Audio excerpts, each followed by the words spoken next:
Hey guys, this is Locke. In this video, I'm going to do an in-depth guide on how to tackle the Grave of Curse. This boss is pretty simple in terms of what he does. Um, I will explain that very quickly. So basically, he increases his attack and damage, and then does this AoE skill that targets the entire field. And whatever damage he does with this skill, he converts into a shield.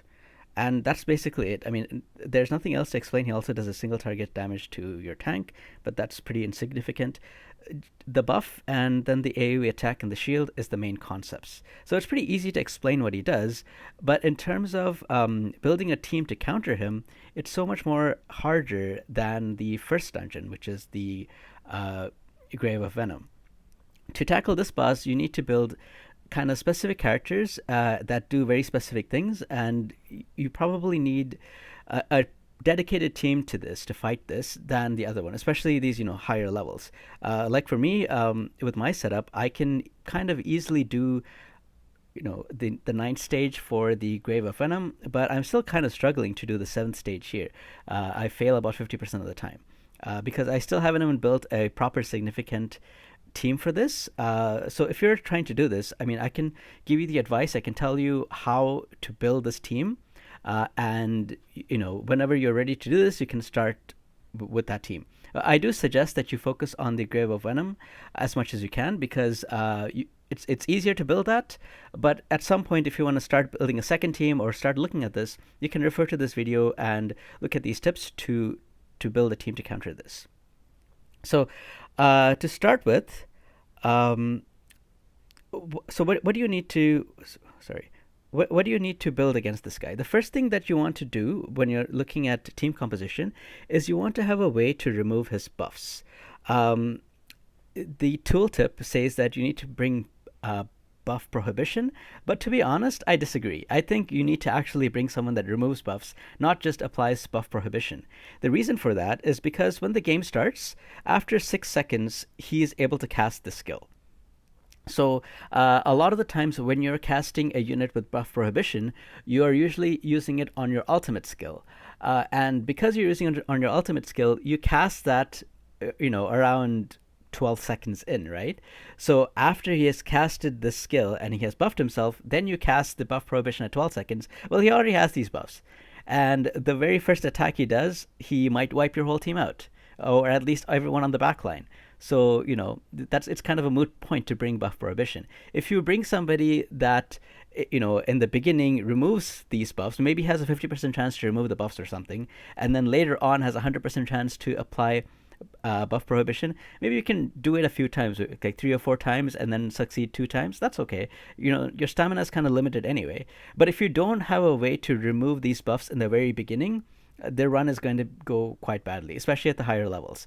So when you're thinking of building a team, I suggest the very first thing you do is to figure out some heroes that have a way of removing at least 2 buffs. Because if you don't have a way to do that, your run is probably going to go quite badly. So, let's start there. Let's look for some heroes that can do this. Fortunately, there are a lot of rare options to build. To build against this, much more than the other dungeon. This dungeon is a lot more forgiving in terms of rare units that you can bring. Um, so I will go over them, and I will also specifically focus right now on removing buffs. There are two good rare options that I think you should look at. The first one is Grover. Now, there are actually a lot of heroes that can remove buffs, but I'm going to focus specifically on these heroes that can, first of all, remove 2 buffs and also add other things to this dungeon that you can use. So it's not just removing buffs. There are probably more heroes that I'm going to talk about that can do that, but I specifically picked these heroes because they can do multiple things, including removing buffs. So this guy, you can see he has this skill where he has basically 100% chance to steal 2 buffs because he attacks 2 times and he steals 2 buffs. So there you go, 100% chance, and his recharge time, it starts with 19 seconds, but you can bring it down to 16 seconds. And so this is basically within the turn cycle. The boss attacks every 18 seconds. So this is basically within the cycle of when you want him to react. If you decide not to level up his skills, you can just bring some like haste gear, like skill haste, to move the timer from 19 to less than 18 seconds, and he should be fine. So the reason that I suggest bringing him is he also is able to reduce the boss's ultimate energy. So whereas the other boss had had basically a skill rotation of 12 seconds, this boss has a skill rotation of 18 seconds. So I suggest the best way, I mean, unless you want to bring a lot of heroes that have uh, fully skilled units that can bring their cooldowns from 23 seconds to 20 seconds, and then provide a lot of haste gear to bring that down even further to 18 seconds, which is quite a lot to do, especially for free to play players. I suggest trying to bring heroes that can decrease the ultimate skill gauge. I think that's probably the way to go with this, because uh,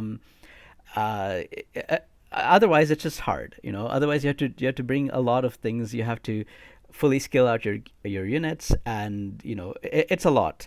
So I suggest going this route where you are stealing the ultimate energy or decreasing the ultimate energy. So he doesn't have a high chance for it. He only has about a 30% chance when fully skilled. If he's not fully skilled, he has a 15% chance, but it's something, right? And then one thing I really like about him is the aura, the captain skill. So there are two captain skills that you would want to bring for this dungeon. The first thing you would want to bring, when you take a look, like when you're doing the lower level dungeons, you probably want to bring a defensive aura. You don't want to bring a HP aura. The reason you want to bring defense is because the less damage the boss does to you, the smaller his shield will be. So if you bring health instead, he will still be doing the same amount of damage to you, and basically he will still get a big shield, right? So you don't want to bring health. I mean, if you don't have defense, you probably want to bring health then.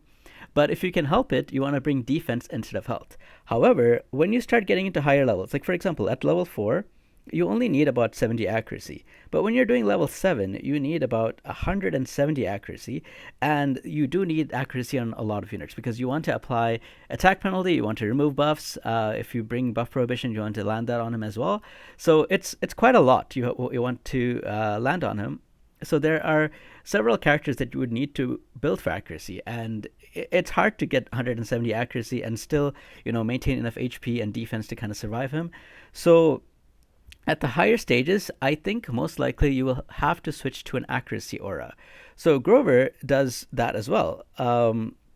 He's one of 3 units that I recommend for the accuracy aura.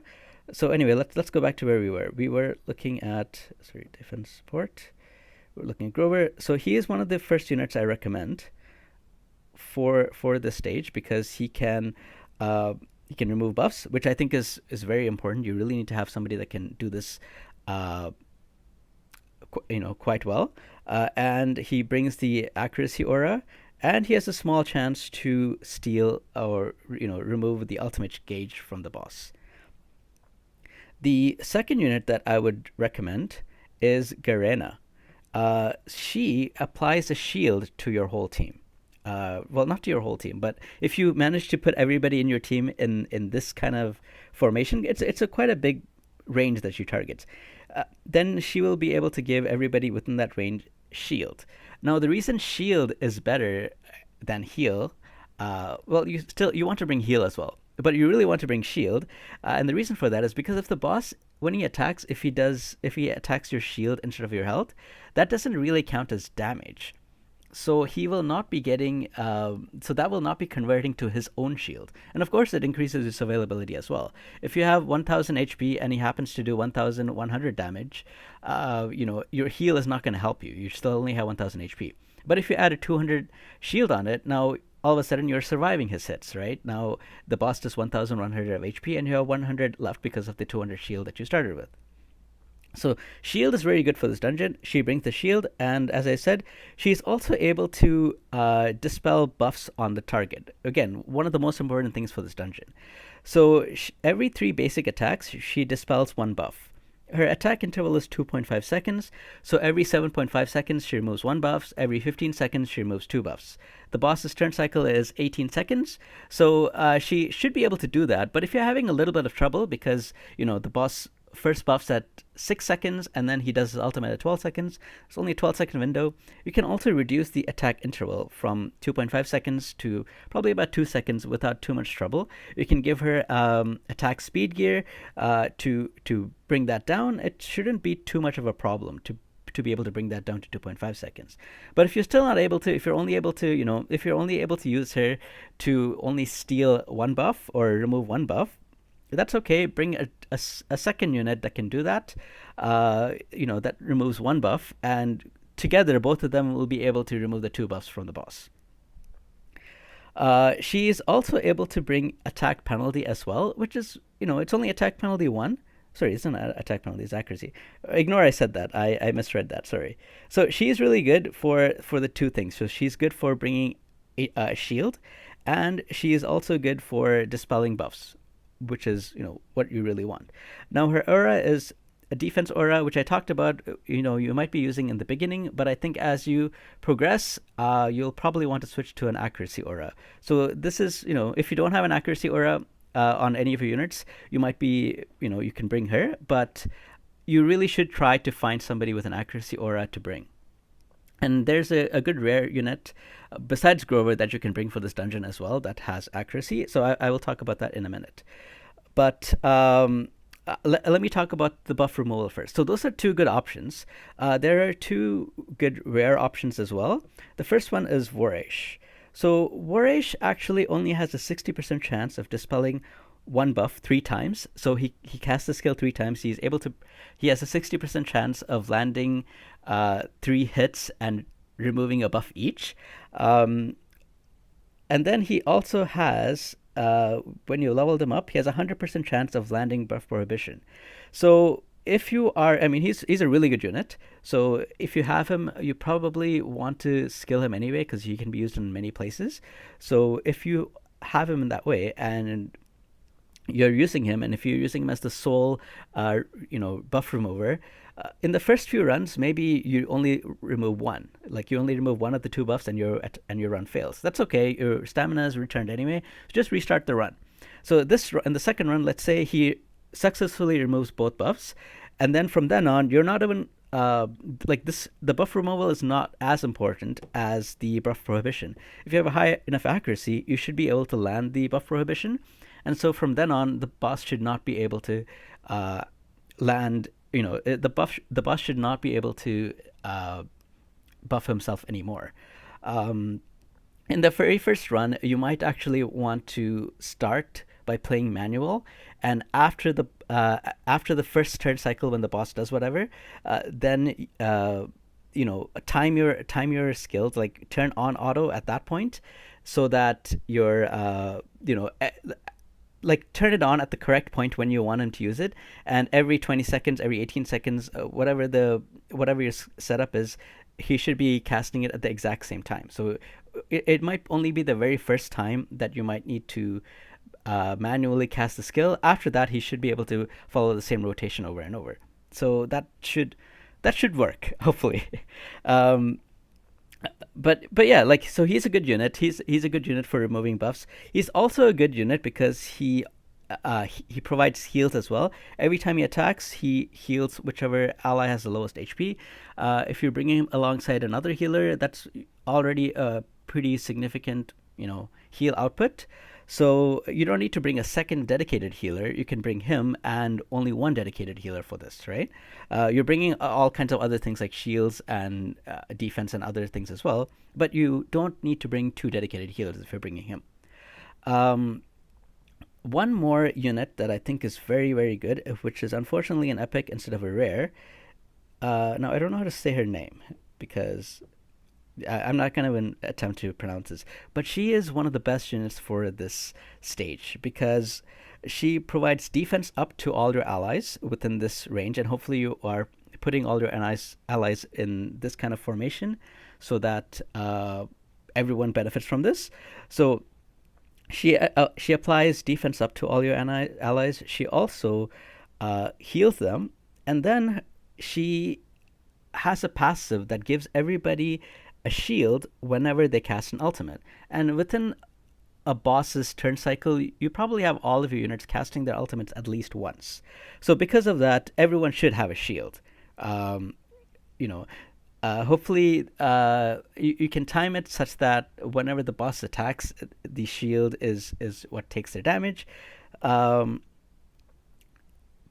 but if not, if she's able to, whoever she's able to give the shield to will benefit, right? She also is able to remove the boss's shield and remove one buff. So remember how I said before with Garena, if you're only able to remove one buff, well, if you use her alongside Garena, both of them would remove one buff each, and you're good to go. Same with Vorish. If you're bringing her alongside Vorish, maybe Vorish only needs to remove one of from his 3 attempts. He only needs to remove one buff, and she will remove the second buff, and again, you're good to go. The removal of shield is good, but not necessary, to be honest. When you're looking at this boss, you might say, well, he does a lot of damage and then he shields himself. So what I should do is I should bring a unit that removes his shield. I think it's a nice to have. It's really not necessary. And the reason it's not necessary is because if this boss is putting on such a huge shield, that means you're not doing your job. You're not reducing the damage that your units are taking such that he is getting such a huge shield. So if this boss is getting a huge shield, that means you are taking way too much damage from him. So your focus should be on damage mitigation, not on shield removal. However, like I said, like this unit just happens to do a bunch of things and remove the shield at the same time. That's okay. Like it's a secondary effect that you're bringing, but it's not something that you need to do. It's not something that you should be targeting. Okay, so those are 4 options that I gave that can remove buffs. I know there are others as well, but I think these are 4 fairly good options that you can bring. One more that I'm just gonna mention very quickly is this guy, because he can remove 2 buffs with his ultimate as well. He has a 100% chance to do that. Yeah. So I mean, if you don't have any other options, like, and if you're looking for, if you don't want to erase either of the rares and you happen to have him and you want to use him just for that, I think he's an okay option, and he does pretty good damage as well. You also need to eventually bring some damage dealers as well, right? So you can bring him for that. His stats will be higher than the rare units. So those are, I think, that's the first thing I wanted to cover, the removal of buffs. The second thing I wanted to cover was the accuracy aura. I talked about Grover, which has a 30% aura for your team, but I think there are 2 other good options for this. One of them is a rare, so hopefully a lot of people, not me, unfortunately, but a lot of other people have this girl. Sigrid, she's very good. She does a lot of damage. She does 820% of attack as damage, and she brings the accuracy aura. So if you don't want to raise Grover, if you think Sigrid is better, that's fine. I mean, I think she is probably better. She can be used in so many other places as well. And she brings the same accuracy aura as Grover. So she is a good unit for that. In terms of other things that she brings against this boss, she also brings the attack penalty 2, which is another way of decreasing the boss's attack, the damage that he will do. If you recall, attack penalty 2 means that the boss's damage will be cut in basically half. This is whenever you put equipment on your units and it says increases attack by 20%, that attack basically is your base stats, like the white numbers here. It's not your overall stats. But whenever you get a buff or debuff in the game, that's your overall stats. So if it's an attack penalty of 50%, that means the boss's attack is just straight up cut in half. Okay, so that's a really good buff. Sorry, that's a really good debuff to bring specifically for this boss, because that's going to reduce the amount of damage he does and thereby reduce the shield that he gets. So Sigrid is a very good unit to bring for this as well. So that's already 3 really good rare units that you can bring: Grover, Garena, and Sigrid. You don't have to bring all 3. You might even just decide to bring, say, Sigrid and Garena, and other units. But I think all these 3 units will work. Now I want to finish my train of thought where I'm talking about accuracy aura. So there's one more unit that I want to talk about, which is one of my personal favorites, Thea. I think she's really good and she's been used in so many places, including PvP for me. There are other videos I made specifically talking about her, so you can watch those videos as well if you'd like. But she has an even bigger accuracy aura that she can bring to dungeons. Her accuracy aura will increase allies' accuracy by 50, whereas the other 2 only increases it by 30. but she is an epic, so not everyone will have access to her. The other reasons that you would want to bring her is because your team will typically consist of one melee character, which is your tank, and then four ranged characters. She has she casts invisibility on all your ranged characters in your team, and then anybody that is under invisibility will take 15% less damage. So this is basically an additional way of decreasing the amount of damage the boss will do. And this will stack with the defense buffs. So if you have a unit that's granting, say, defense 2 to all your units, so they have 60% of defense. Now, if you bring a second unit that grants the same defense buff, that's not going to stack. It's not going to be like 120% defense. It's just 100. It's just 60% defense. Cast it twice, and maybe it'll prolong the duration, but it will not stack. Whereas this skill, this basically reduces the damage overall that they take by 15%. This stacks with the defense buff. So you can bring her for that. And an additional thing that she does is she heals. Her heal is based on her own attack and enlightenment. I mean, you want to build her as an attack unit anyway, because she does, quite significant damage on single target attacks, 850% of attack with her ultimate. So you can bring her as a damage dealer. You can bring her to decrease the defense. Sorry, you can bring her to decrease the damage that your allies take, and you can bring her as a healer as well. And she also has an accuracy aura. She does a lot of things, and I think she's very good for this boss. So these are four units that I talked about that I think are quite good for this boss. Now I want to talk about a tank. You could bring any. I mean, first, to be honest, you could bring Horus. Horus is good tank for this, but he's not the best. He's not the optimal tank that you want to bring. But I will talk about why he's okay to bring. One of the reasons he's good is because of the attack penalty too, which will decrease attack by 50%. Now, unfortunately, there's only a 75% chance of casting this, and getting this timed correctly is really hard because you can't. This skill is casted automatically. It's a battle skill, right? So it's a little bit difficult to target this, and his HP aura is again not optimal. You want to bring defense aura, not HP aura. So there is a different fire tank, an epic tank, which I think does the job way better, and she brings so much to this specific boss. But again, because she's an epic, not everyone will have her. But Isolde is one of the best units, one of the best tanks you can bring for this. That's an epic tank. First thing she does, she has, once you level up her skill, 100% chance to cast attack penalty on the boss. The next thing she does is she grants a shield to all of your allies. So that's great. The next thing she does, whenever an ally is granted shield, they will take reduced damage. Now, I don't know if this will stack with Thea's one, but you don't have to bring both. Maybe you're only bringing one or the other. But again, it's a stronger version of shield, because not only is your ally shielded, they will also take reduced damage by whenever they are shielded. And then she also, what else does she do?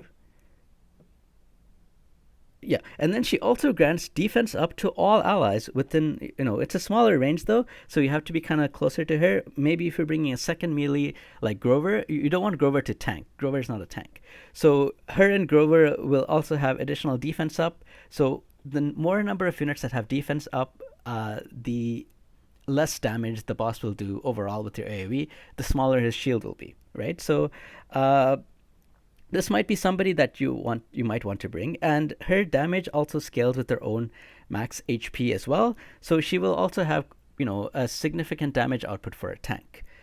So there's, as you can see, there's a lot of things that she does. She also brings the defense aura as compared to Horus's HP aura, which is better for this.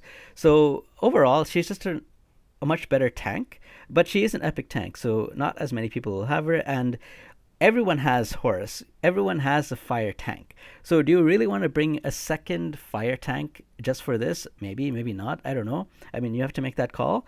Maybe you haven't leveled up Horus yet and you happen to get her, and then you might say, okay, I want to build her, But you don't need to bring her. You can bring, other tanks as well. To find out what tank you want to bring, just go to defense and then just put attack penalty. And you can choose any of these guys to bring, to be honest. They won't be as good as Isolde, but they will get the job done. Like, for example, let's look at Gareth. Gareth will cast attack penalty too, and he basically is a tank. He's able to buff himself. The difference between him and Isolde is that he's only casting defense buffs on himself, whereas Isolde is casting a shield on your whole team. Or is it the whole team, or is it just within the range? Let me check. Meanwhile, grants a shield to everyone in the range. So, okay, so you have to kind of bring your units a little bit closer to get this shield. I thought the shield was, I thought the shield was a targetable shield, but it's actually a shield that's centered around her. So you might actually have to bring your units a little bit to stand a little bit closer to her. I can show you how to do that. Let's see. Let me show you right now how to do that. So what you would want to do this, so you would want her to be in the center so that the boss is targeting her. And then you would want, so she will go here. Oh, actually, no, you can't do this. Sorry. My mistake. The shield will only be for her unless you have another melee unit that's within this range. She will, like, I thought you can leave 2 units like this and she will target them, but it's too far. Her shield only covers, like this range here. So, that's too bad. Okay, so my mistake. Her shield is not as applicable for this. So in that case, you can actually bring just about any defense tank, because I thought the shield would be for everybody within the range, but the range is too small for her to really make use of it, unfortunately. But the good news, I guess, is that you have a higher roster, a bigger roster of tanks that you can bring. Basically, you can bring any tank that would cast attack penalty. So you can just, if you don't have her, if you have any of these other units that can do this, you can bring them, including the rare units. Yeah. So that's it for the tank. I mean, I guess you can also bring Horus in that case as well. Horus has a little bit less chance of casting the attack penalty, but if you're bringing him alongside Sigrid, maybe then if he happens to miss, Sigrid happens to land the attack penalty. So, it cancels it. You still get the attack penalty on the boss whenever the boss is about to cast his ult. So the next thing that you want to bring is the ultimate decrease. Like I told you that, the boss's turn cycle is 18 seconds, whereas yours is between 20 and 23 seconds, typically depending on what level your skills are. One of the best units to bring for this is a rare. Where is she? She's all the way down here. This girl. So where is it? Here. So if you, yeah. So she basically reduces the ultimate energy by 10% each of 3 shots. So that's like 30% she reduces, and she also has a chance of landing the recharging speed penalty. So she really, that's something very good that she does. She basically that's basically her specialty, to basically reduce the ultimate gauge of the skill. Sorry, the ultimate gauge of the boss's skill, so that he will not be casting every 18 seconds. Hopefully he'll cast between 20 seconds to 23 seconds, at least 20 seconds. Hopefully his skill rotation it's extended to at least 20 seconds, that you can optimize and use all of your units the way you want them to. So she's really good for that. There are other units as well. I mean, everything else that she does isn't specific to this boss. She casts a lot of damage. You still need to bring damage dealers anyway. So she can be one of those damage dealers that specifically focuses on decreasing the ultimate gauge of the boss. But another unit that I would recommend that you can bring for decreasing the boss's gauge is this guy. His second skill casts recharging speed penalty for 5 seconds. And, you're basically looking for heroes that can do this. But the reason that I like this guy specifically is because he's also able to do a lot of damage, and he's also able to heal your allies. He heals all allies regardless of where they are on the map. He does a lot of damage as well. So you want to kind of look for units that can do multiple roles at once, right? Maybe you can bring one dedicated healer, But other than that, you really want to bring other units that can fulfill multiple roles. You don't want to bring 2 dedicated healers because you can only bring 5 units, and you need to cover a lot of stuff between these 5 units. So the more units that you can bring that do multiple roles, including doing damage, the better it is. So you would bring this guy for healing, for damage dealing, and for decreasing the boss's ultimate gauge. So those are kind of things that you really want to cover. You want to be able to remove the buff. You want to bring attack penalty. You want to bring accuracy aura. You want to decrease the boss's skill gauge. I think there's enough room to bring just one healer. It's going to be hard for you to bring more than one dedicated healer. I think Hexandra should get the job done. Wherever she is. Oh, she is a rare unit. Where did she go? Oh, there she is. I think she is probably good enough as a dedicated healer for this. But if you have somebody better like Catherine, I mean, I would recommend you bring Catherine instead. Her heals scale better than Hexandra's, so that's good. But you also need to invest some skill points to decrease the cooldown on her skills. Whereas with Hexandra, you don't really need to do that. I mean, she's a rare anyway, so the skill point books are easier to come by. But on top of that, her additional levels don't decrease the cooldown. It's already at 20 seconds when you start. And same with her second skill as well. It's already at 10 seconds, so you don't need to invest books in her to bring the cooldown down. So those are 2 good healers that you can bring. Bring one or the other. Do not bring both. Bring one of them, and then bring some sort of additional healing. Like I mentioned, Vorish, or I don't know how to say his name. Zarloth, I think. This guy. Or if you have Thea, you can bring Thea again because she fulfills multiple roles. One of those roles being healing. And if you only are able to bring the one healer, you should hopefully be able to bring other units that provide lots of defense buffs and shields to reduce the damage that the boss does. Now there are some other good units that I kind of want to go over. These are just good units kind of in general. Maybe they only fulfill one role, but they're just all around good targets that you can build that if you build them for this, they're probably also applicable in other places as well. One of these units is Garius. Now, the reason that you want to bring Garius is because he can be a dedicated tank. He is a very good tank. He has a lot of defenses built in him that he will be able to withstand the boss's attack. The boss also does a single target attack as well, and that's only targeted at the tank. So he should be in that position to remove that, to receive that. But other than that, he's also a pretty good healer. His heals are for 600% of defense. I've seen people build this guy with just purple gear, and these heals are crazy. I've seen them do like 15,000 heals at level, I think it was level, I don't remember if it was level 70 or 90. I think it was level 90. But 15,000 heals, that's crazy, right? So bringing him alongside Hexandra should satisfy all your healing needs. In fact, he might even be okay as a sole healer for this. If you bring him and a lot of other units that would decrease the boss's attack and build up your shield and build up your defense, just him as a sole healer might also get the job done as well. Another unit that I think is pretty good for this stage is Nathaniel. Nathaniel increases the defense of all of your units.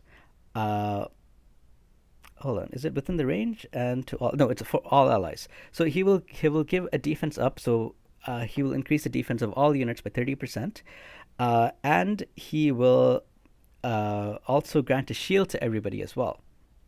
So he is a good unit to bring for this. He does both. He increases defense and shield.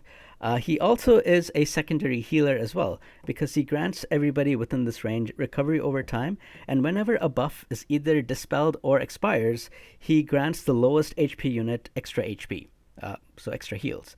So he is another unit that you can bring as a secondary healer. He's a pretty good damage dealer as well, because his attack does 550% of attack. if you bring him as an, if you are bringing him, you should probably focus on the attack stat, not the enlightenment stat, because you want to do as much damage as possible. The shield and the defense up, you don't really like. You still have an okay shield because the shield will be 10% of target max HP, and the defense buff, regardless of what your attack or whatever stat is, the defense buff is your defense buff, right? It's plus 30% of defense to your team. So he's another unit that you can bring. So I hope I can kind of give you, I've given you enough ideas on units that you can bring for this. I will show you a setup that I would do if I was starting out and I didn't have, all the units that I could. So I unfortunately I don't have Sigrid. She is a rare. She's the only rare I'm missing, but I don't have her. So I'm just using him as a placeholder. Just use your imagination and pretend that's Sigrid right there. You want to really put your units something like this. So that when he goes up, something like, yeah, something like this. A placement like this is how you want it to start, assuming all of these units will be, not moving. Maybe this guy will move and stand over here, but the other unit should be here. This guy will stand over here, and whenever you heal, wait, if you're here, sorry. 1 second. Okay, so you want your position to be here if you're bringing Grover. The reason for that is because Grover is going to stand over here. Your tank, you don't even have to use Isolde, as I said, because the other tanks would probably do just as good of a job. I didn't realize her shield is centered on her. So whichever tank you're bringing, your tank will be here, Grover will be here, and your other 3 units will be here. Whenever you're casting skills that are in that AoE 2 range, it will be centered here, and everybody in this range will be able to benefit from that. So this is a team that I would use, pretending this is Sigrid. All the things that I need is kind of covered with this team. You have remove buffs, you have some shield, you have attack penalty debuff, you have the ultimate is being decreased a little bit by Grover. You are bringing an accuracy aura. You are also bringing you're bringing heals from Hexandra as well. So a team like this should cover, most of what you need. And most of these guys are also rares. So whenever you get epics that can do similar things to what they're doing, you can replace them as well. If you find that you need a little bit more damage, you're not doing enough damage with this team. First of all, Sigrid should do a lot of damage. Sigrid should be built as an attacker, so she would probably be your main damage dealer on this team. But you can also replace, say, this guy. This is Grover. No, you want to keep Grover. You want to replace Garena because you want Grover's accuracy aura. You would replace Garena with somebody like Vorish if you have Vorish. Right? Like, you still want to make sure that you have all of your bases covered, but if you feel that you're not doing enough damage, you would replace the rares with an epic. So I hope that this has kind of given you some ideas on how to tackle this boss.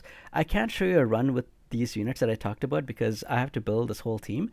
The units I'm using now kind of compose of legendary units, and there's no point in showing you a run with that because most people don't have the legendaries and epics that I have. So I'm trying to build a guide that most people could follow. And as you can see, to do this, I would need to invest in all of these units, and most of them are at level 1, so I will not be able to put the potions to them. But hopefully you can take my advice, and if it's applicable to you and you see that it's meaningful, maybe you can work on it.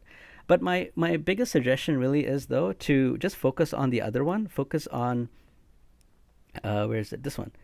Sorry, this one. The Grave of Venom, because the items from there, like even if you're getting attacks, like all of these are, increases the attack and some other stat like crit or skill or whatever, but your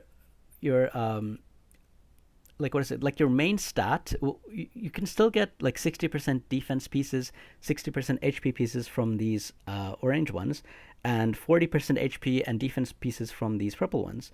So I think it's still better to focus on this. If you can do level 9 of this, I think that would be great. Like, I think if you're at like level 7 or 8, Actually, you don't need to do level 9. If you can do level 7 of this, you can already craft these orange pieces, these yellow-orange pieces. So if you're doing that, I would suggest that you focus on this dungeon instead of trying to do this one, because the attacks, the stats that you get from these, even if they're mismatched pieces, on your tanks, if you can get the HP stat buff, sorry, the HP stat equipment and defense stat equipment, I think overall that will still be better than trying to farm the pieces from here, because it's just harder. So once you are able to comfortably do this one and build up your team and kind of get everybody geared, even with like mismatched stuff, if you kind of get everybody geared with like some kind of basic item that everyone has, some yellow item, some orange item that they can use, then you want to focus on optimizing your situation. And at that point, then I think it's worth it to start going here and trying to do this and build a team for it. That's just my advice. Everyone will have their own unique situation, so do what you think will be best for you, for your circumstance. But anyway, that's my advice. I hope this video was kind of clear. It's a lot of information. So anyway, if you guys have questions or something is unclear, please let me know and I'll do my best to get back to you. Take care now. Bye, guys.